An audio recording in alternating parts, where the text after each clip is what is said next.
Alright, hold on a second. Did it go through?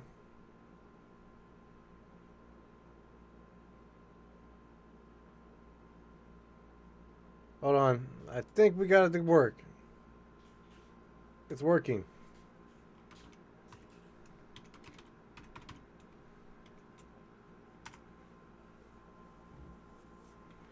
Sorry about that. A little technical difficulty. WR Garbage Truck, what's up? What's up, everybody in the chat? Garland, hello, welcome. Yeah, sorry about that. OBS was acting up. I don't know exactly what happened, but we got it fixed. That's what's going on. Are we watching some videos tonight? Pacific Northwest? No, that would be a Friday thing. Obviously, I have to work Monday through Thursday, so I can't stay up too late watching the videos. So that would be a Friday. Friday episodes. We'll be watching other videos. So but tonight we got a lot of things to get into. Well, we'll start off with the basics. 1 second here. Let me pull up some pictures that I took today, because we got blessed with the presence of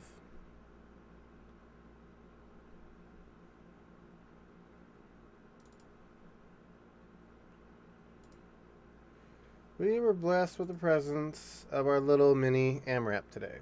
This is the our food waste truck, or a food waste commercial truck that actually does basically carts that are for a commercial account that's a retirement village. So that's where this truck is used for. And unfortunately, this tailgate popped today, so they had to get a diaper on it to prevent it from making a mess. So this is the next LA sanitation truck, but my understanding, I mean, you can see the colors breaking through. I mean, it's still a good truck. I drove it two and a half years ago. I mean, couldn't complain. It's a nice little truck for what it is. The war in Israel has ended. Garland, the war of Israel has not ended. It's a ceasefire. It could flare back up. Only time will tell. But I know Trump was mad like a father of those two countries this morning. I mean, he even used the F-bomb, as they said, on national television. Which, honestly, that just makes him more relatable. So, 1 second, I'm going to pull up a couple other video pictures, too, from it. So, vegetation fire just came through in the North Highlands area. Garland, as far as I know, it's staying in service. It is staying in service for the commercial account for the foreseeable future. As you can see, it was parked next to two wrapper rails. We had, I don't remember which numbers were on either side, but they're the standard one. Stop saying curse word, guys. That's funny.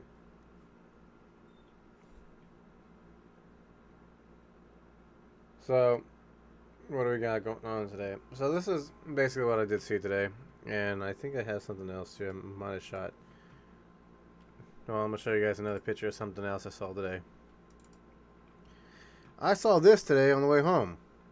This is obviously it's waste management. It's a waste management ZR. It has the bubble butt instead of the flat butt. It has the CNG tanks up top, auto car cab. And when you look into the mirrors, too, they actually have a good set of mirrors. So this is one of their newer trucks. This is out of the West Sac yard, or the Woodland yard. So as you can see here, you can even click on it and go check on their site. And it's funny how that works. But yeah, so I saw quite a few of these guys here today out in Sacramento near our yard. They have a transfer station about 3 blocks over from us. It's kind of funny because you got the main yard, which is across the street from us, that does the Sacramento area. Then you got the transfer that's about 2 blocks down the street. Atlas's yard is about a block over as well. And then I think even Recology has a storage facility somewhere around the area too. So there's a lot of trash industries in this little neck of the woods. So these guys, he was heading back to the freeway to get on the freeway heading towards either West Sac or Woodland. I'm not quite sure where he's at, and I'm pretty sure he was doing recycle. I also saw a Freightliner M2 long nose cab ZR as well. but I did not get a picture of that because it was on the other side. So that's what I saw today. Surprisingly today, too, we're gonna go on the route. We'll talk about the route real quick. I got done rather in record time. Normally it takes me about 2:30 to 3 o'clock to get done on a Tuesday. I was done at 1:45, and obviously I had some problems with. Oh yeah, I had a problem with my truck. There is some type of electrical issue that was going on. It was messing with the electronics. So hopefully they don't down my truck. But that's for the mechanics to figure out. I just tell them what I saw. When filling, do you have to buy fuel or is it free? Garland, the CNG is supplied. We have our own supply, so we don't have to pay for it. Now we do have for the rental trucks, they have to go. The diesel trucks, they have to go fuel. But our front loaders and other diesel trucks that we actually use that come out of our other yard, our main yard in Rancho, there's our own fuel station as well. Most companies have that. There's only quite a few of them that don't have that now. And obviously we charge our own batteries too for the Voltras. So that truck I did see, by the way, I did get a confirmation. I did some asking around and found out that 2418 electric truck that I showed you guys yesterday was destined for the Fairfield yard. So that's where that truck went. So, okay, let's get into some interesting things. We have some interesting weather news to really get into about this. We'll start with the first one. We're going to follow up on our Lake Tahoe incident. We have two reports that are coming out. One is one of the victims of the capsized boat and was an executive for DoorDash, and I guess there was a couple other individuals that have yet to be identified. In addition to them actually being perished in the storm, apparently 3 hikers were also found to have perished as well when they jumped in a cold body of water during the storm event. Also, so this brings this storm event for the Lake Tahoe over the weekend to 11 so far have been 11 fatalities related to that storm event that happened. Now, excuse me. Now, we've had some interesting lightning reports today too. 18 people were injured near Columbia, South Carolina, when a rather weak thunderstorm moved over a recreational area lake, and they were all struck by lightning. However, nobody was injured. Now, also another report that came out earlier today was 4 women were knocked unconscious by a lightning strike in Florida. Very interesting situation there. Also, on the East Coast, has been pretty hot too. Temperatures have been hitting record highs over 100 degrees. Philadelphia, Boston, and New York, for example. They've actually broken their record. The heat dome is still kind of sitting over the eastern U.S., but it should be breaking down and moving away. Now, this also we're going to take us into the Atlantic. Andrea has formed, Tropical Storm Andrea. She is far away from land, and she's moving east towards the Azores Islands, and is expected to dissipate into a tropical depression this evening, and she should weaken. Tropical storm Sibeth near the east coast of Japan has also weakened to a tropical depression. It's still beelining for the Tokyo Bay, but it will no longer be a depression. It will just be a depression or fall apart into general thunderstorms. So those are our Atlantic events. Locally, we had several outbreaks of fires today. One big fire in the Rancho Cordova area that actually put up a lot of smoke was a vegetation fire along the American River. Took them about 3 hours to get that under control. And there was a fire up in Butte County that triggered an evacuation warning. And so far, I think they got that one under control as well. So, what else we got going on? So, also, looks like for at least the Sacramento area, we're going to see temperatures continue to climb. Again, it looks like Saturday's our hottest day where we're going to peak about 100 degrees. That's according to this AccuWeather. And let's look at... One second. I'm going to bring up some information for you guys so you can actually see some of the weather maps. So we're gonna take a look at the Storm Prediction Center for the next 3 days. This is today's outlook. Obviously, we do have some severe weather still going on. Obviously, up in the corner of New York and I think that's New Hampshire. Then obviously we have this line here that's located between Kansas and Wyoming. Main threat with this system seemed to be just damaging winds. It's nothing, as you can see when we actually look at it. The tornado risk is very small, and it's very basically in western Nebraska. But then we see the wind event here and everything else, and that looks like a very interesting thing. I'm just saying here, and obviously we have the 15% here. This is our biggest concern right now.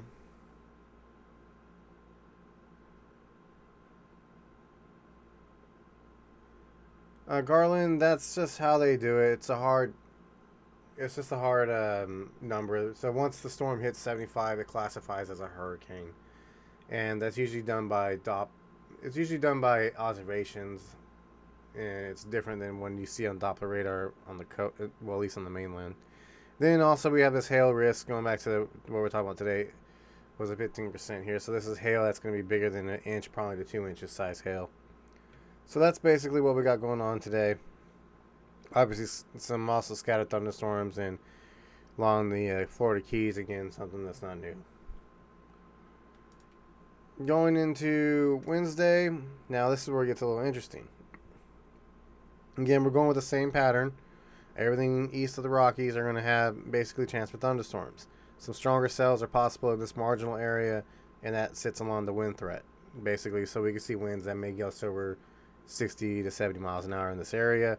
A little stronger possibility is most likely here in this 15% shaded area of the southeastern United States.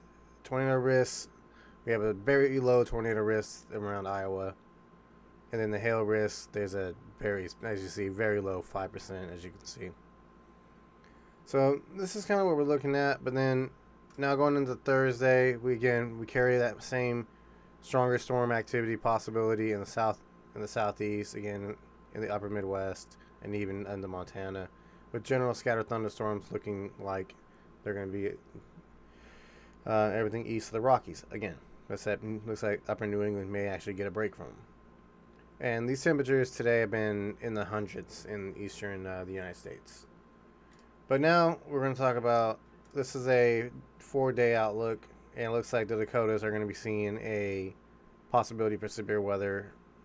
And this currently says that it would be damaging winds and most likely to occur, and a lot of sporadic large hail. It doesn't mention anything probability of tornadic activity yet, so we'll have to watch that. Obviously, the rule of thumb about forecasting any type of weather, anything further than 3 days can change dramatically. Did I filmed any garbage trucks today? I did not film today, but that was because I was having issues with the truck and I had to focus on what was going on with it. I do plan to film on Thursday and also on Friday. So that basically brings our severe weather report up. And yeah, so that everything else is pretty much standard. Oh yeah, that's what I was going to bring up. Give me 1 second, y'all.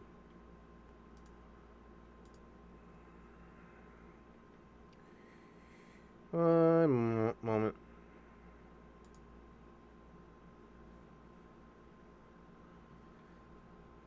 See, this is Pivotal Weather. This is a site I subscribe to. It gives me all the forecasts and everything else.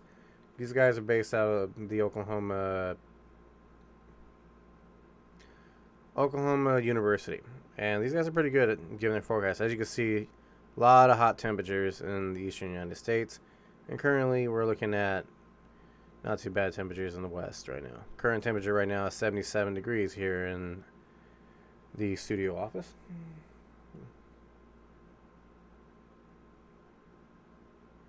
Yeah. So Carlson, my day was pretty much okay. I mean, I got done early, got to go home at a reasonable time, got to get things done.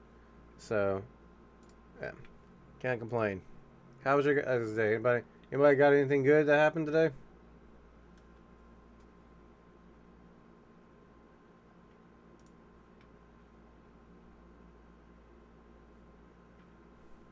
Let's see.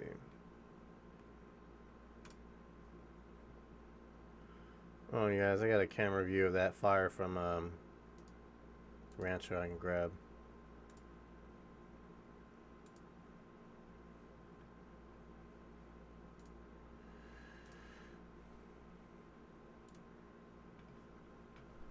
Alright.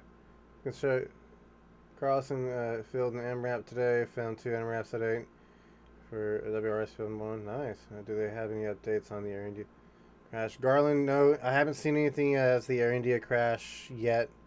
The only thing I've seen so far in the news was that the NTSB is scrutinizing Boeing and the FAA for the Alaska Airline door incident a few months ago, back in like January, where the door blew off the plane in Washington. That's the state of Washington, not the city. So, alright. So, let's take a look at some of the fires that popped off today. We had a couple of fires that popped off. So, we're about to see the smoke plume here from the fire that occurred in the Rancho Cordova area. Should be coming up right here shortly. Problem is I have to go all the way back, so we're seeing, some beautiful view though. That is a beautiful view, but look at all that yellow. Just waiting to burn. So this is the fire camera sponsored by PG&E. So this is the fire in the Rancho Cordova area along the American River, as you can see here. Obviously you have downtown over here, the reference point. This fire was going pretty good, had a nice smoke plume, and it was actually pushing smoke into the Rosebud area, which did trigger a temporary air quality alert for them, as you can see as it plumes up. So, and then also we had another fire that popped up here in the hills area that was actually contained, as you see here. As you can see, we even have it looks like a Cal Fire C-130 doing a retardant run on it. And this fire was very close to some homes. You can see some homes up here on this ridge. So, that's basically what we had in the last while here. At least that interesting. Notice. We do have some other local news that did pop up. Apparently, there's issues with the rail yard project in the soccer stadium that they're doing out here. Yes, Garland, the fires were all contained. As far as I know, the fires were contained at this time. Back to the local. So there's a couple of residents in the rail yards area that has piped up and signed a petition to possibly block the project because they want more affordable housing, which I do agree. Sacramento's expensive, and this is something that is needed. But I don't know if this is just they're going to be able to do this or not, or what's going on so far with that. Other than that, I think we had another. Hold on a second. I think we had something else too that came up. Let me double check. Make sure I'm leaving this out. Oh yeah, an audit today for the Sacramento School District found that the charter schools were received 180 million that they weren't eligible for. Yeah, that's something scrutiny, which is again shocker. They got to pay for their things. Also, Sac State football was denied transition to the FBS league. I bet that hurt their feelings. And so far, that's what we got. Oh yeah, I forgot about this. Downtown Sacramento is looking to turn the K Street Plaza area into a entertainment zone, which allows people to actually sit there and consume alcohol in the patio areas of the street. As of right now, that it is not appropriated in the state, in the area downtown. And guy's been accused of trying to send guns to ISIS. And this is from the Stockton area. Again, it's Stockton, no surprise there. And Hawkspire was contained. And yeah, that's basically what we got today.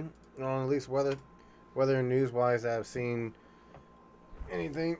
Anybody got anything good to report? I mean, obviously we see 2 M-ramps were filmed today. Yeah, you guys were filming, I think I saw one of y'all videos pop up. I did subscribe to both y'all channels, so. The ICE protests are still happening, yes, but they're become pretty minor at the moment. As far as I know, the National Guard is still deployed, and then the Marines are still deployed too. But the the reality is the situation with Israel and the other things. A lot of truth has come out that may I say a curse words in the chat. As long as they're not targeted at somebody like a racial thing, racially, everything else I permit it. Just don't be cussing at somebody, because we don't want problems.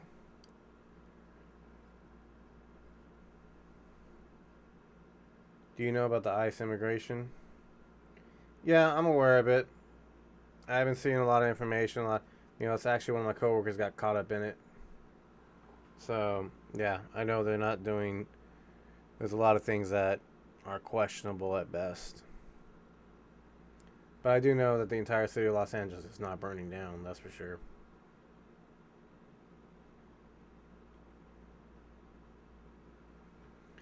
And I think a lot of it is just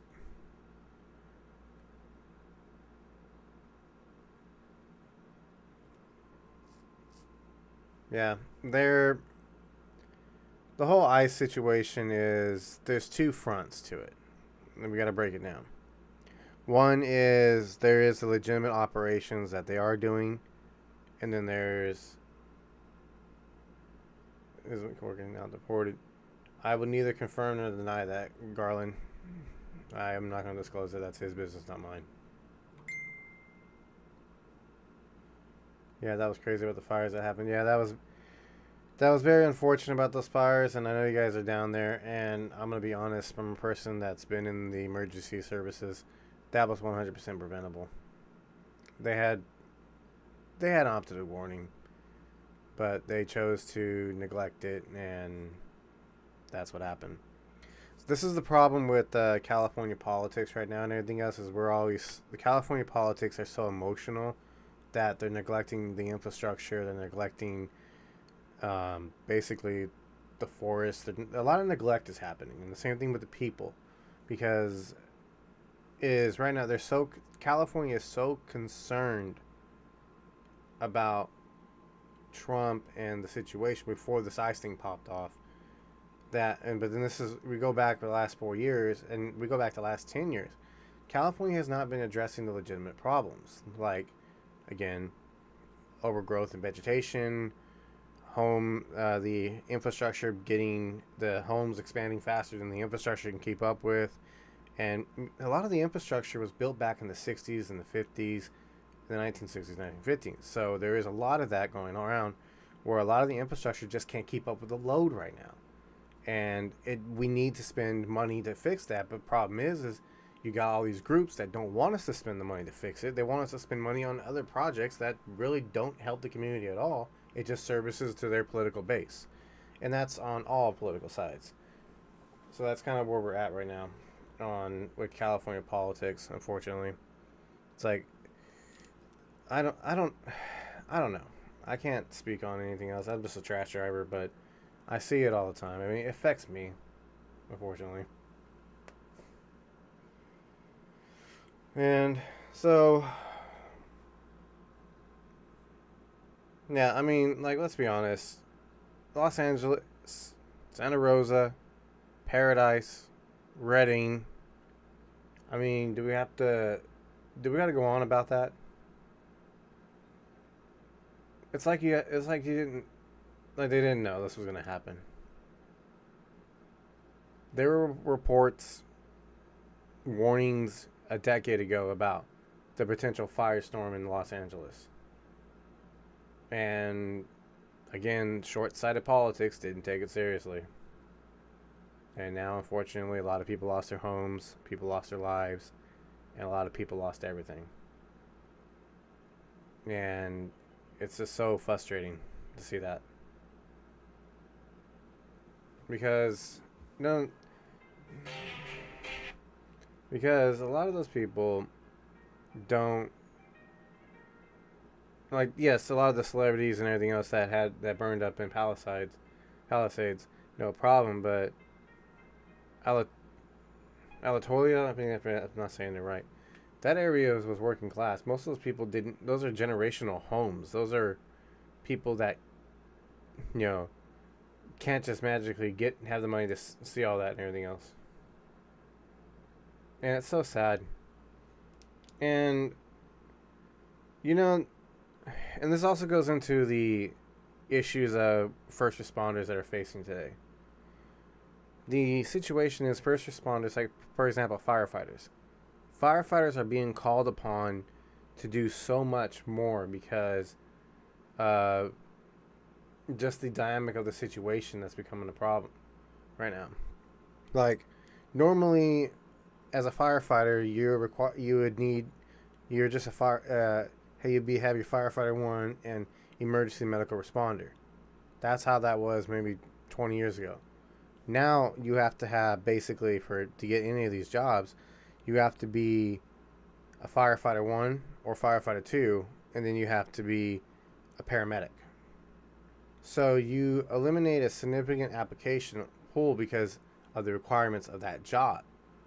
And then on top of that too, we take in politics. Identity politics come into play too, and then that brings that application pool down because they want a certain candidate to fill the roster, and that's unfortunately that's a thing that happens in our world we live in right now. And again, I'm not knocking it and everything else. I'm just explaining what happens. So so from that one application, you take 50 qualified candidates, and you filter in all the filters. You might get zero because they may not all meet the requirements.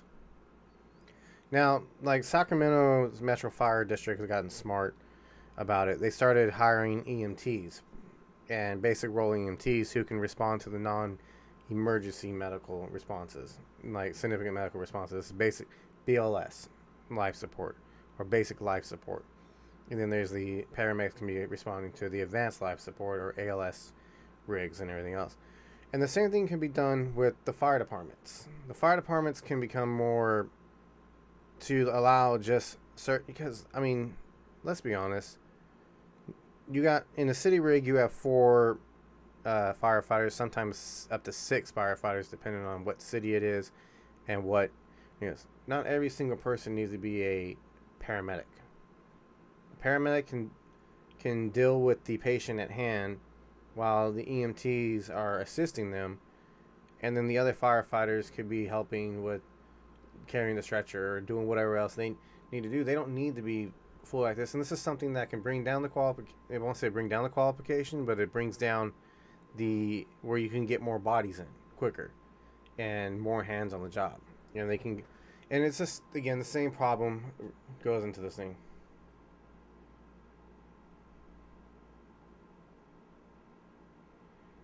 Trash dude 22 trash bags, one box, 3 scooters. Is this a bulky pickup, Reed, or is this or did you just put it out next to your can? And is your truck a manual truck, or is it a side loader, or automatic side loader truck that comes?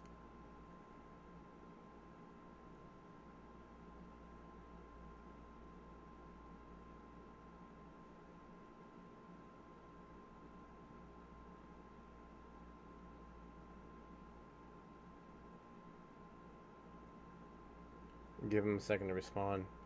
But yeah, that's basically it. It's the same thing with the trash industry. Like, not everybody can do our job. It's just what it is. ZR Residential, and they put out that, and you put that much extra next to the can. I don't know if they're gonna take that.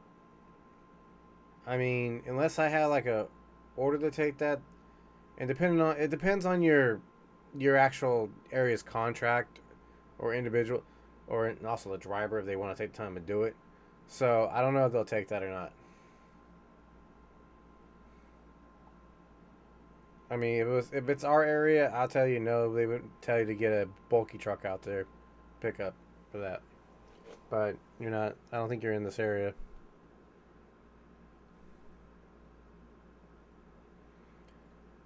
But that's the same thing with our job. Like I said, not everybody can do our job. Not everybody can. I mean, it's just what it is. I mean, some people just. We're all. We're all individuals. So what works for some may not work for others.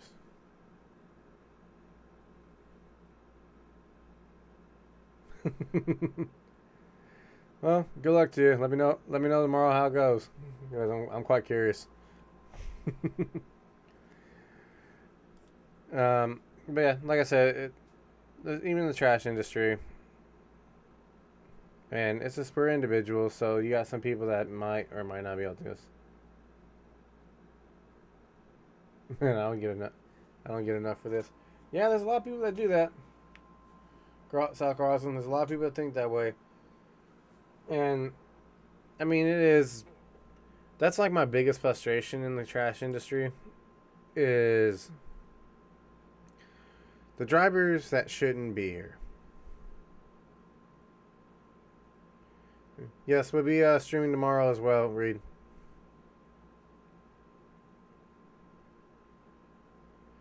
Garland, I'll let them know. I'll let them all know. We'll see what they have to say. Oh, that reminds me. One second, y'all. I'm going to show you guys a... So, over the weekend, I had some time to kill, and I decided to mess with this AI app and actually found something. It made something very funny.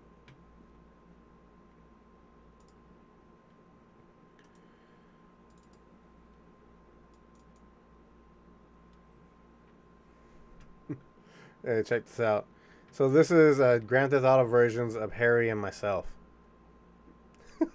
this is this is funny. This is funny. I just had to show this because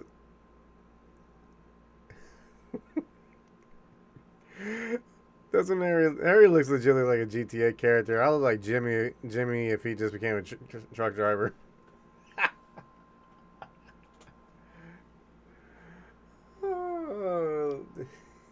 Yeah, this is funny. All right.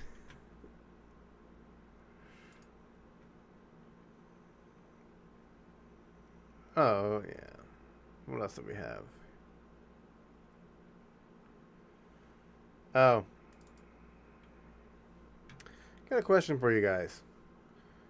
What do you think about this?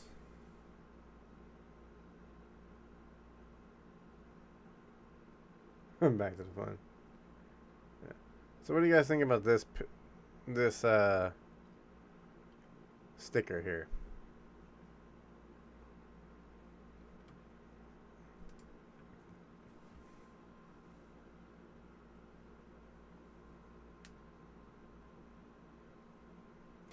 If some trash drivers won't let you fill them, what should I do? Just go find another trash driver or someone else that's around. Give them their space because those guys aren't just gonna budge, Carlson. I mean, you'll find other drivers that don't care. Like most of the guys I know around here, they don't care as long as you're not in the way. So, yeah. Hold on here. Let's see what we got. I just gotta text something. Hold on a second.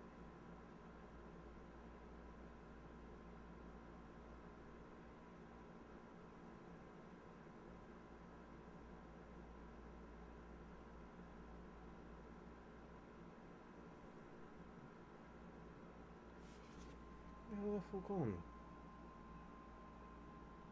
Oh, fine. Oh. So, alright. Has someone filmed you before? Yes, I've had several filmers actually film me. Citrus Heights Trash Trucks and Garbage Trucks of California, Sacramento Waste Trucks. Those are three of them that I can name off the top of my head that have filmed me in the past. I know some other people have filmed me. I noticed there's a kid on my Monday route that's been out there with his tablet filming us going by, but I've yet to see anything of us pop up anywhere yet.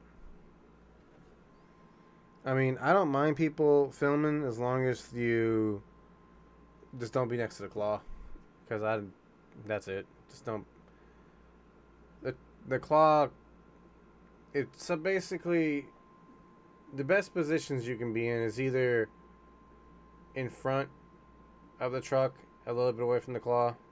Don't stand right behind the claw, because if you stand right behind the claw, there is a chance the cart can bounce or get launched at you, and you put yourself in danger. And if the driver, um, if that happens to a driver, most companies have a zero tolerance for that because you struck a pedestrian. So they can lose their job for that. So many drivers will get very tense about that. Do I have to ask my driver before filming? Garland, no. As long as you're out in public and you're not like impeding the operation, no, that's a First Amendment right. You have a right to film in public. And like I said, most garbage truck guys don't have a problem. It's when they're being followed and everything else. That's when someone might take an interest of it, and be concerned, because we do get those crazies every so often that do try to follow us and try to like get us in trouble and everything else because they got nothing better to do. You know, those Karens. But mostly everybody, when they see people filming, they leave it be. But that's just what at least me and my coworkers. So now, what else we got going on today?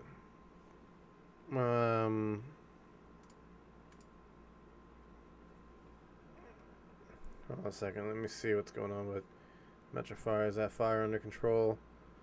So that fire we looked at a minute ago in the video is still not under control. It's contained, but it's not closed yet. So that means that fire is still, for the most part, still active.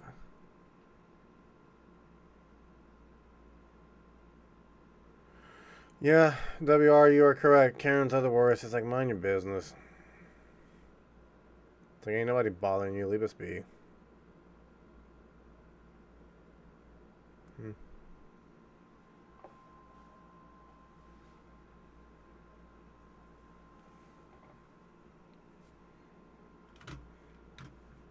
So, that's basically what we got on that part.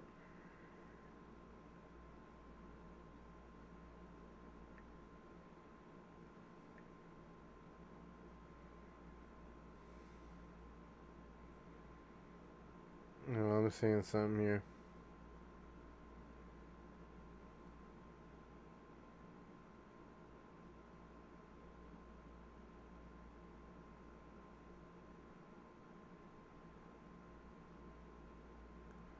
Let's see. Oh yeah, significant large tornado tore through North Dakota over the weekend as well. And what's your Republic Service truck number? That'd be 2493. That's my current truck number right now. It's the truck you see in the background right now. It's just numbers covered. I'll have to disclose that or hide it. Yeah. But back to that tornado though. Apparently this tornado was so strong it actually ripped the entire basement out of the ground. So we're looking at high-end EF4, maybe even the EF5. Might be the first EF5 we've seen since 2013. More tornado.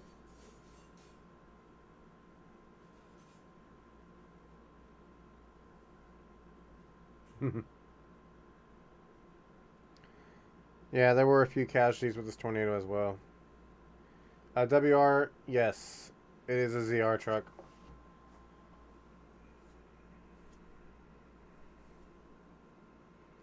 Peter 2025 Peterbilt ZR McNillis ZR with compressed natural gas fuel. It's a 520 Peterbilt.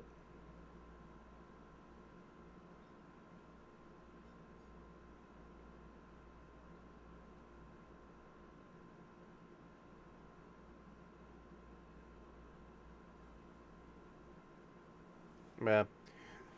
All right, guys. Let's see.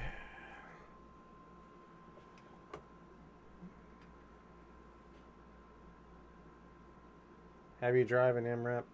Oh yes, I actually have. I've driven this one. I'll bring it back up to you guys to see it again. And I've driven this years ago, but I've driven this XLA Mini right here, as you can see. This is our only M ramp in our fleet right now. Everything else is wrapper rails, dual pack wrapper rails, or ZRs. If you count the Reynolds, and you have a Python and a New Way as well. So this is the old little Mini that's being used for commercial service again. And let's see what we got here. No, I'm trying to see if I can find another picture of it.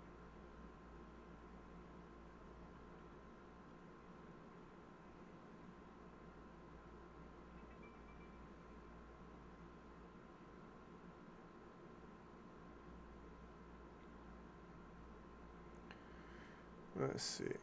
Yeah, here it is. So this is a picture of the truck I currently drive.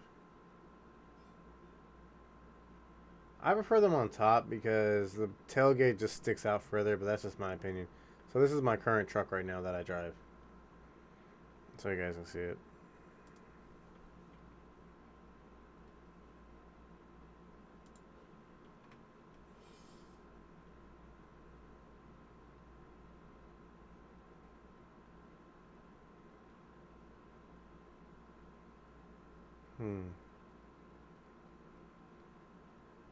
What in the hell?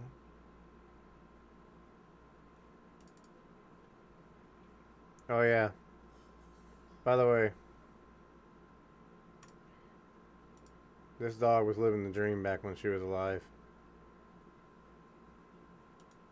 Thought I'd show that. Does the Mini have switches? Yes. 2 pair of switches, one on the door, one on the left, one on the left side.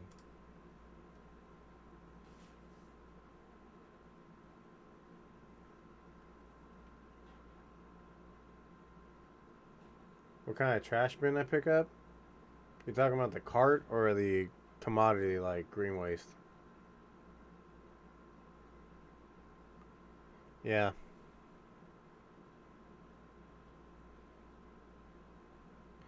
I lost 3 pets last year. 2, well, actually 4, if we're going to be honest about it. I lost a little dog. I lost my big dog. My mom lost her cat. My sister, that was my sister's dog I just showed you guys. The dog passed away.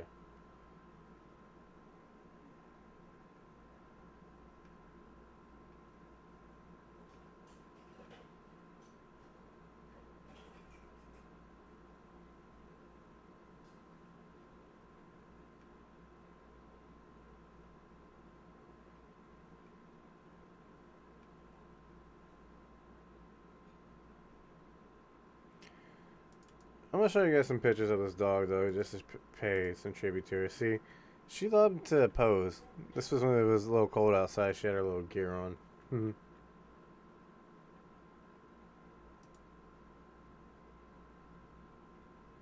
Use the one at the right. Nice. And then just to show you, literally, this is how she was. See? She was a very goofy dog.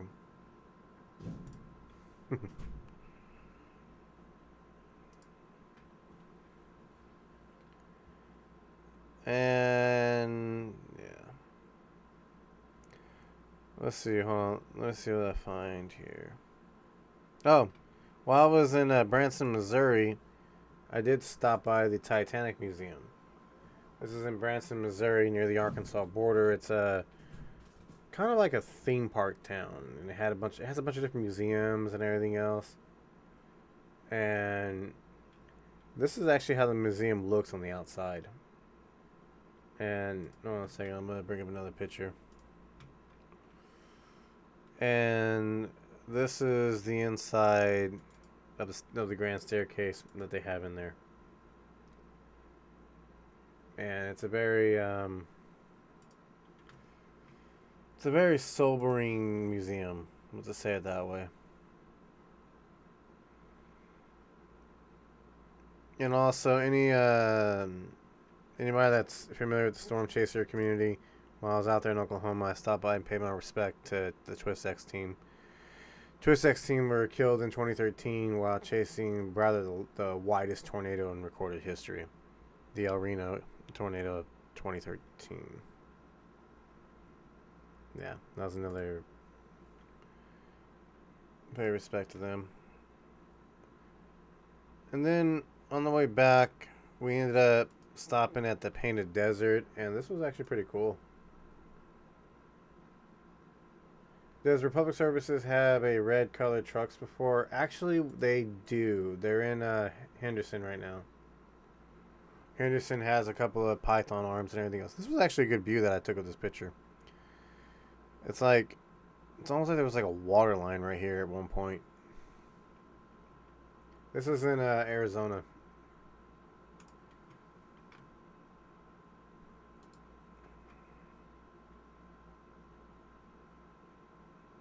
And also, we did stop by the Grand Canyon. I'm going to bring a picture of that up, too. This is the Grand Canyon here. This picture does not do it respect. I mean, it looks like an illusion, like you just reach out and touch, but that is a mile deep right there. Have I ever revved the engine before? There's a governor on it, so I can't really rev the engine up as much as I would like to. The newer trucks have a bunch of safety features and everything else, so it doesn't really work right and everything else. Let's see what else we got here. Oh yeah,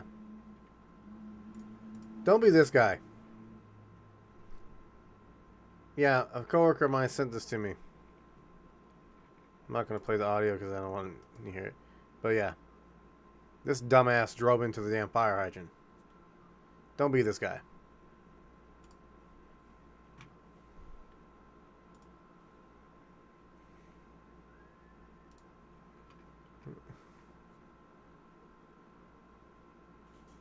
Bro, do you have a picture with you with no hat?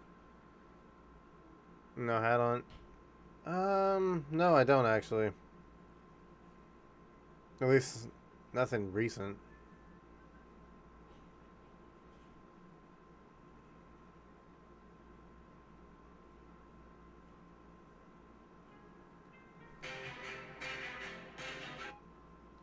Goddamn span numbers at it again. Yeah, I don't have any, yeah, unfortunately. But you want to know what I got? Were they able to fix it? Yeah, they fixed it really quickly. Yeah, I'm a hat guy. I just wear hats. I mean, I keep a buzz cut for the most part.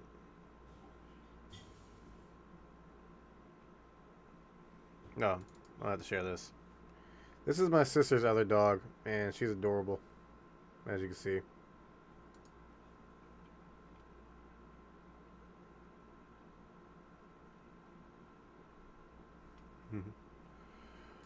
Oh, garbage trucks of California, welcome in. We were just talking about not being a dumbass like this guy was. Hold on, I'm gonna show you in a second. Bring it back up for you to see. That's what we were talking about. This happened at the Recycle Industries. Yeah.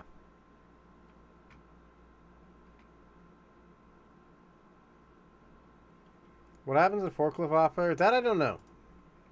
I'm not part of that site, so I don't know what they do. But that was just funny to know that dumbass ran into the damn fire hydrant. Oh. Also, we have questions about this. So, this was on our Friday route. This is sent to me by one of my coworkers. Single vehicle involved on its side right here. Yeah, we got questions. We got questions. That was... Yeah.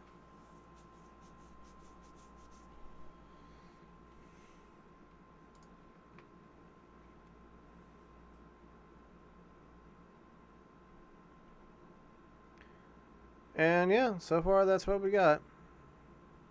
I mean, I think that's all I have on here. Video-wise and pictures. in anything. Oh yeah, that's how worthless some people can be. Yeah. Let me ask you guys. I'm gonna leave this up here for you guys to really marinate in this, because, like, for this is not my truck either. This was another truck that a coworker showed me. I had to take a picture of it because of the audacity of this.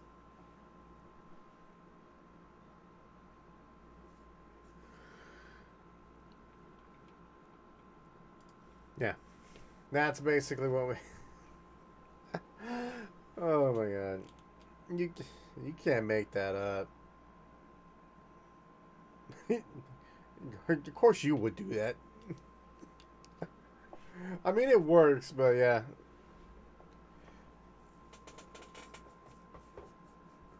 Yeah, I mean, it works because no. What's smart is you get a paper clip and put a paper clip in the pin slot and tie it up.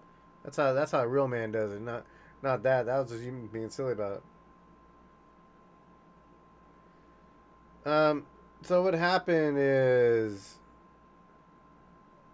no. So the trigger button is actually on top. So hold on, let me bring it back up to you. So let me see my cursor. I'm gonna hold on a second. There's a delay on my screen, so I gotta see it. But right here is where the trigger button is at, on top of on this control. So down here it's just a support. So but the trigger button is not active. So this is it's actually fine. It's just funny to see this.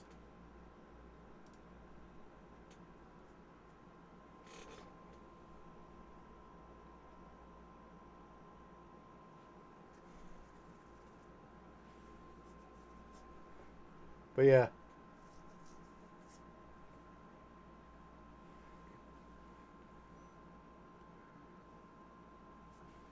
Yeah, it's safe. Is the best way to put it. It's just funny to look at. I mean, I would have just got a paper clip stuck it in the pin to keep so that wouldn't happen to use that.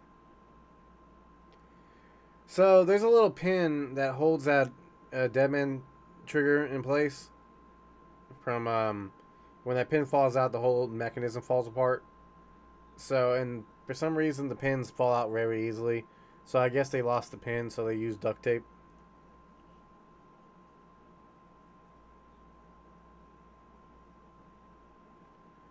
I don't know. It's just that's all it is. The joystick for the ZRs are just flimsy. They fall apart very easily. So I mean, like I said, we've done that.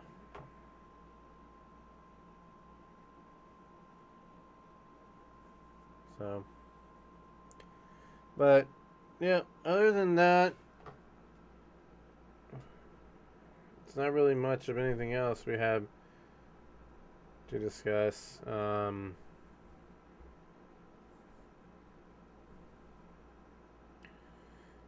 Yep, I think we're all in the same. Yeah. So that's pretty much it for today. God, the mechanics did that. Yeah. Well, I think that's gonna pretty much do it for today. I mean, I don't have really much anything to say other than, um, yeah, I had a record time on my route, 700 cans done by 1:45, and that wasn't because I was doing anything reckless. It's just lucked out that way. So, but all right, guys, this is gonna be the conclusion of tonight's podcast. Again, we'll be back again on tomorrow at 7 p.m. Pacific time to, to inform you guys what other shenanigans are going on throughout the day. And remember, Friday, we'll be watching videos on Friday, because obviously that's what we do. That's basically obviously because I don't work on Saturday. So, but all right, guys, I am Trashman Matt. Thanks.